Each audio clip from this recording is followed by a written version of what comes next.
تابوت سکینہ یہ شمشاد کی لکڑی کا ایک صندوق تھا جو حضرت آدم علیہ السلام پر نازل ہوا تھا۔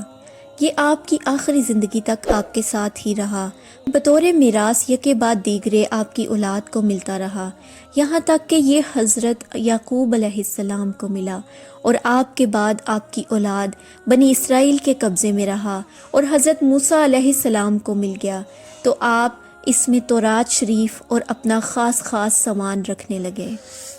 یہ بڑا ہی مقدس اور بابرکت صندوق تھا۔ بنی اسرائیل جب کفار سے جہاد کرتے تھے اور ان کے لشکروں کی کثرت اور ان کی شوکت دیکھ کر سہم جاتے اور ان کے سینوں میں دل دھڑکنے لگتے تو وہ اس صندوق کو اپنے آگے رکھ لیتے تھے،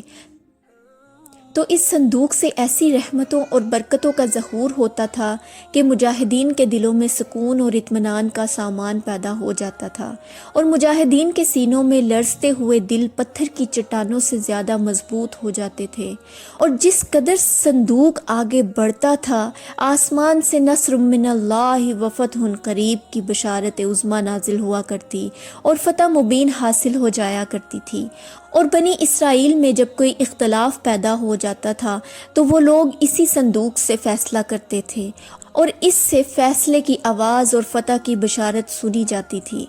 بنی اسرائیل اس صندوق کو اپنے آگے رکھ کر اس کو وسیلہ بنا کر دعائیں مانگتے تھے، اور ان کی دعائیں مقبول ہوتی تھیں،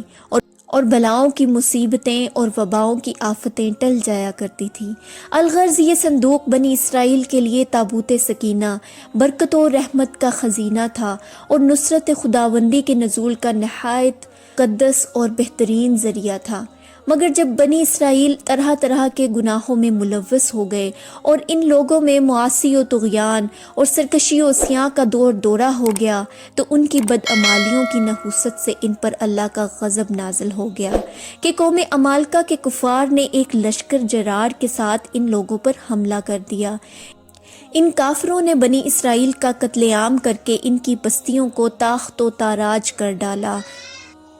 عمارتوں کو توڑ پھوڑ کر سارے شہر کو تہس نہس کر ڈالا، اور اس متبرک صندوق کو بھی اٹھا کر لے گئے۔ اس مقدس تبرک کو نجاستوں کے کوڑے خانہ میں پھینک دیا۔ لیکن اس بے ادبی کا قوم عمالقہ پر یہ وبال پڑا کہ یہ لوگ طرح طرح کی بیماریوں اور بلاؤں کے ہجوم میں جھنجھوڑ دیے گئے۔ چنانچہ قوم عمالقہ کے 5 شہر بالکل برباد اور ویران ہو گئے، یہاں تک کہ ان کافروں کو یقین ہو گیا کہ یہ اس صندوق کے رحمت کی بے ادبی کا عذاب ہم پر پڑ گیا ہے، تو ان کافروں کی آنکھیں کھل گئیں۔ چنانچہ ان لوگوں نے اس مقدس صندوق کو ایک بیل گاڑی پر لاد کر بیلوں کو بنی اسرائیل کی بستیوں کی طرف ہاتک دیا۔ پھر اللہ تعالیٰ نے 4 فرشتوں کو مقرر فرما دیا جو اس مبارک صندوق کو بنی اسرائیل کے نبی حضرت شموئیل علیہ السلام کی خدمت میں لائے۔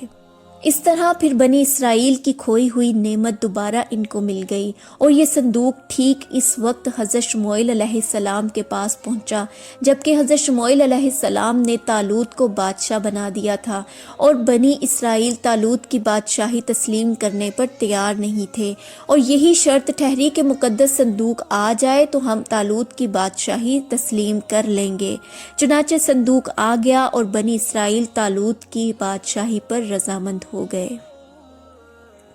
تابوت سکینہ میں کیا تھا؟ اس مقدس صندوق میں حضرت موسیٰ علیہ السلام کا عصا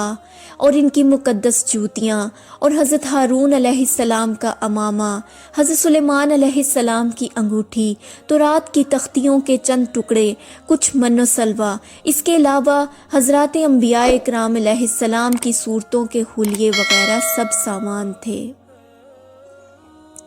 قرآن مجید میں خداوند قدوس نے سورہ بقرہ میں اس مقدس صندوق کا تذکرہ کرتے ہوئے فرمایا، اور ان کے نبی حضرت شموئیل علیہ السلام نے فرمایا کہ اس طالوت کی بادشاہی کا نشان یہ ہے کہ تمہارے پاس وہ صندوق آ جائے گا جس میں تمہارے رب کی طرف سے تمہارے دلوں کا چین اور حضرت موسیٰ و ہارون علیہ السلام کے کچھ تبرکات ہیں۔ فرشتے اس صندوق کو اٹھا کر لائیں گے، یقیناً اس میں تمہارے لیے بڑی نشانی ہے اگر تم ایمان رکھتے ہو۔